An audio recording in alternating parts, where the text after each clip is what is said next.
Have you ever wondered what happens when you add water to whiskey? Now obviously when we add water to whiskey it changes it. Chemical changes occur because when we smell it after adding water it's a different experience. It has changed in some way. But why does this happen? What occurs? How is it that water changes what we smell and what we taste in a whiskey? My name's Kami from the Sensory Advantage, and today we're going to find out.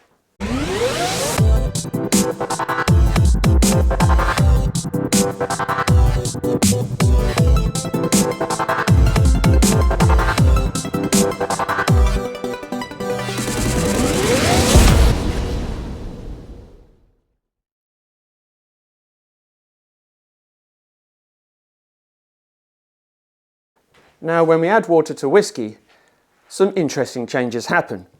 The most obvious one, of course, has to do with the ethanol, the alcohol in there, because essentially we're reducing the alcohol level as a percentage of the total liquid. So let's say our whiskey is 43% ABV. ABV is alcohol by volume, so 43% of that whiskey in your glass is pure ethanol alcohol. If we add a bunch of water to that, we may bring it down to 30% ABV, for example. Ethanol is a very strong irritant. It also masks other flavours. So what do I mean by that? Well, it's very good at overpowering other flavours that are in your glass. So whether you're smelling it, it's overpowering certain odours. Whether you're tasting it, it's overpowering the flavours. In essence, it's just more aggressive towards our senses than other elements in the glass. So it's not that other components aren't in there, other flavour compounds aren't in there, it's just the ethanol is so strong that we can't detect them very easily. So by reducing it down to 30% ABV, alcohol by volume, you're reducing the alcohol, you're reducing how aggressive it seems, and therefore it allows us to experience some of the more subtle notes in there. But when we start to look at actually the chemistry of what happens in the glass, we begin to build a bigger picture of how adding water changes what's going on in here. And to understand this, we need to talk about a couple of long-sounding words, but they're important to get our head around. One is hydrophilic. Now, molecules have different structures to them. Some molecules have structures that are non-polar. Some molecules have structures that are polar. Now, if a molecule has a structure that's polar, that means it's water soluble. It's able to bond to water molecules in an easy way. So hydrophilic, in essence, means that the molecule likes water. It's able to bond to the water. Now, the other one, the opposite of this, where molecules are repelled from water, is of course called hydrophobic. These are non-polar structures on a molecule. So these molecules dislike water. They do not mix with water very well at all. Now the third one is something called amphipathic. What is amphipathic? Well, amphipathic is polar and non-polar at the same time.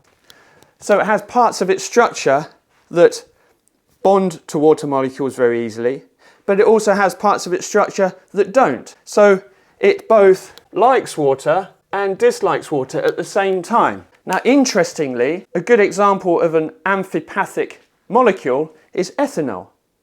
So ethanol, it likes water a bit, but it also dislikes water a bit. What this means is, in your whiskey, you do not have a perfect mixture.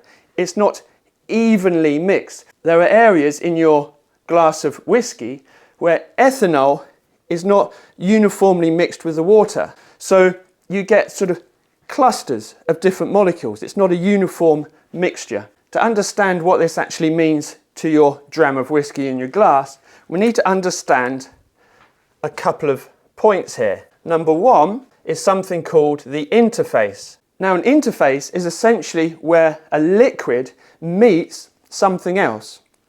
So, for example, in your dram of whiskey, an interface is where the whiskey in your glass meets the actual glass itself. This is the interface running around the outside. Another interface is where the whiskey meets the air above it. So your surface of your dram is the liquid air interface. You could call it your dram air interface. Whatever wags your tail.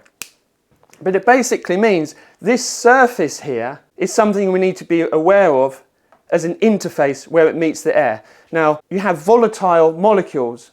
Volatile just means they're able to evaporate into the air. These volatile molecules evaporate into the air and then we sniff them when we're nosing a whiskey. But they come from the interface. Of course, they can't come from down here because this is far away from the dram air interface. So they only come from the surface. Now, another thing we need to be aware of are phases. Phases are different states of a liquid. So, for example, if I was to pour some oil on top of water, the oil would sit on the top and the water would sit underneath because oil floats on water. These are two different phases. The oil is one phase, the water is another phase. Within the water itself, it's fairly uniform. All of the molecules combine. Within the oil itself, it's a uniform structure.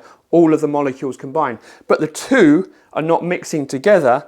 They're different phases. You have the oil phase and you have the water phase. Stay with me. I know this sounds technical, but it will all make sense in a moment. Now, in our whiskey, we have something called the bulk phase. Now, the bulk phase is in the center of the dram. The bulk phase is where some molecules huddle together, and there's a different concentration of molecules here to the concentration around the outside or the air interface here. So we're getting a slightly different mix of molecules, whether we look at the whiskey in the center of the dram, in the bulk phase, or on the interface on the surface. Now, if we go back to our ethanol being amphipathic, meaning it both likes water and dislikes water, what we find is at high ABVs, at high alcohols, the ethanol tends to gather in the bulk phase in the center of the whiskey here. So what kind of strengths am I talking about? Sort of 58% ABV, above 59%. The ethanol gathers in the bulk phase. Once we add water to our whiskey and we bring the ethanol down to say under 30%, it changes the bulk phase. So at a reduced ABV, alcohol by volume, these molecules, the ethanol molecules that had previously gathered in the center, begin to actually make their way more towards the surface, the interface, where you can smell them more readily. Now, obviously, as a mixture, we've reduced the alcohol by around half. So the ethanol is not going to be as aggressive when we smell it. So it isn't like when we sniff the glass, the ethanol will seem more aggressive because it's been reduced considerably. But the molecules travel more towards the surface. So we're changing what we can actually smell, because remember, we can only smell what's on the surface.